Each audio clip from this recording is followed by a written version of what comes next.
Level 1. The model. You are 23 years old, seated at a desk on the 14th floor of a building in Midtown Manhattan, staring at a financial model that has 847 rows and 52 tabs. It is 11:43 p.m. on a Tuesday in October. The Excel file is named Project Atlas _ V47 _ final _ V3.xlsx. Your vice president sent it to you at 6:18 p.m. with the subject line, "Clean this up," and nobody text. You have been clicking through the tabs for 5 hours, finding broken formulas, circular references, hard-coded numbers hidden in cells formatted white on white. The model is supposed to value a manufacturing company in Ohio that makes components for industrial pumps. You have never seen an industrial pump. You will learn that the EBITDA is $34.7 million, that the revenue grew 11% last year, that there are 3 factories and 340 employees whose names you will never know. You fix the formulas, you relink the tabs, you add sensitivity tables that show what happens to the internal rate of return if revenue grows at 8% or 14%, if margins compress by 200 basis points, if the exit multiple is 7.2 times or 9.1 times. At 2:47 a.m., you send it back. Your VP responds at 7:04 a.m. with, "Rerun this with a 12% discount rate." You were asleep for 3 of those 4 hours. Level 2. The deal. 18 months pass. You are now a senior associate. You have worked on 9 transactions, 4 of which closed. You earn $215,000 per year, which feels like a fortune until you calculate the hourly rate across the 87-hour weeks. You are in a conference room on the 31st floor with 6 other people negotiating the purchase of a company that operates 14 urgent care clinics in Florida. The seller wants $186 million. Your managing director has authorized you to go to $174 million. You are not in the room where that number was determined. The seller's banker is a man named Garrett Whitmore, who wears Hermes ties and speaks in declarative sentences. Your MD is a woman named Allison Trask, who has closed $4.2 billion in transactions and who nods while others speak, then proposes a number that splits the difference in a way that sounds like compromise, but isn't. You watch how she does this. You take notes not on what is said, but on when people look away, who checks their phone, what the silence after a proposal feels like. The deal closes at $177 million. 6 months later, you will see the clinic staff has been reduced by 78 people. The company now generates $3.1 million more in annual EBITDA. You will read this in a portfolio update. You will never meet anyone who was let go. Level 3, the fund. You make vice president at 28.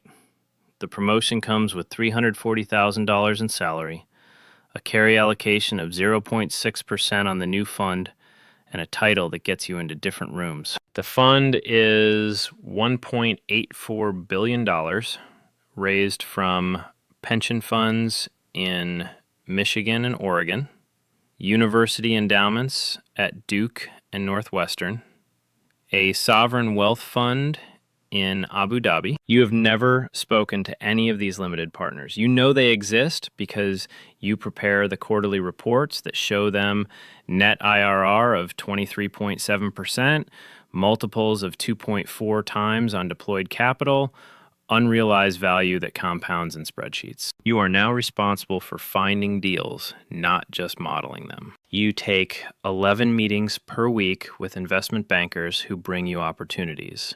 Most are overpriced. You say no in ways that keep the relationship intact because next month they might bring you something real. When you say yes, you lead the diligence. You hire consultants who interview customers, who analyze the competitive landscape, who validate the revenue model. The consultants cost $680,000 for 8 weeks of work. You learn to ask questions that sound collaborative, but are designed to find the answer you need to kill the deal or save it. You closed 3 transactions in 18 months, deploying $437 million of fund capital.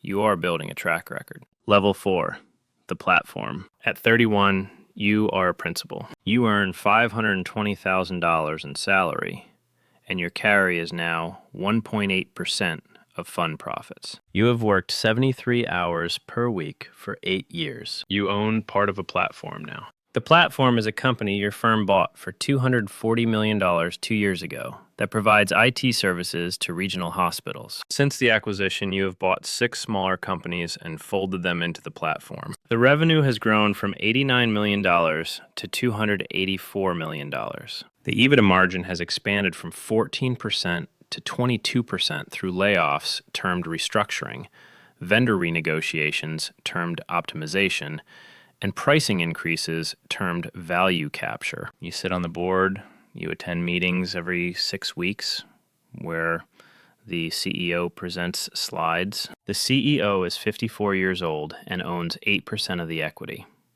He does what you tell him to do because your firm controls the board and because his payout only happens if you decide to sell. You suggest he reduce headcount in the Dallas office by 40 people. He does this. The margin improves.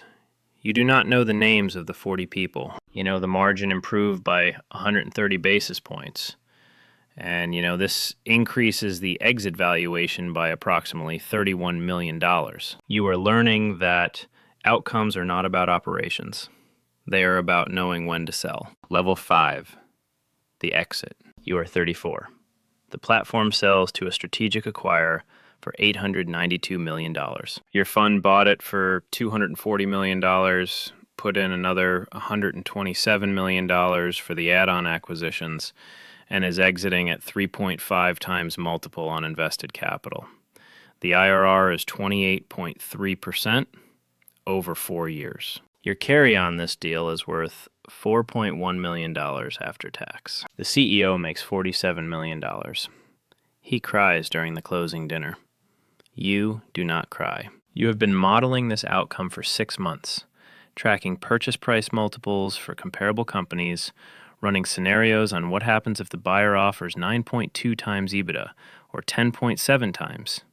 You knew the range. The company now employs 1,847 people across 14 locations. When you bought it, it employed 2,290 people across 11 locations. You increased revenue by 219% and reduced total headcount by 19%.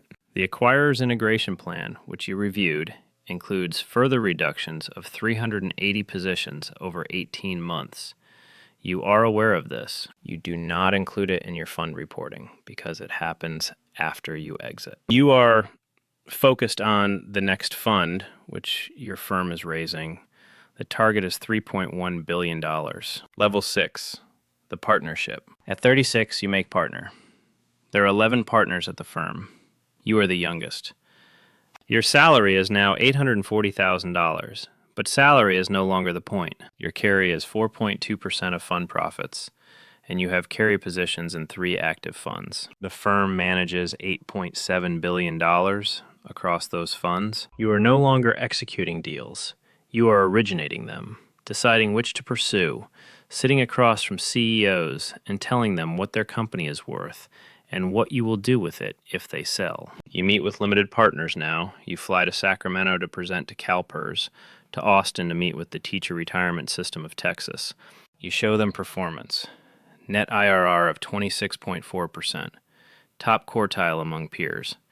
Disciplined deployment, value creation through operational improvement. You do not tell them that operational improvement means 4,100 jobs eliminated across the portfolio in the last fund. You do tell them that portfolio company EBITDA increased by an average of 43% under your ownership.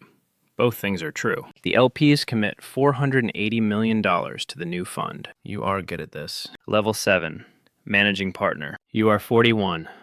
You are named managing partner. The firm now manages $14.6 billion. You oversee 63 employees, including 19 investment professionals. You make decisions about fund strategy, about which sectors to focus on, about when to sell and when to hold. Your personal carry across all funds is worth $37 million in unrealized value.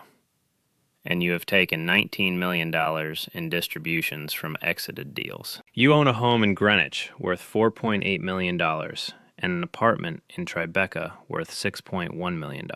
You work 60 hours per week now instead of 80. The work has changed. You spend time with placement agents who help raise funds, with lawyers who structure vehicles, with auditors who validate valuations. You allocate capital across 17 active portfolio companies. Those companies employ 22,400 people in total. You have met perhaps 60 of them. You know, the CEOs, the CFOs, some of the board members. You read the reports. The companies generate $340 million in annual EBITDA, up from $213 million when you bought them. The market calls this value creation. Someone else calls it something different, but you do not hear them because you are in different rooms now.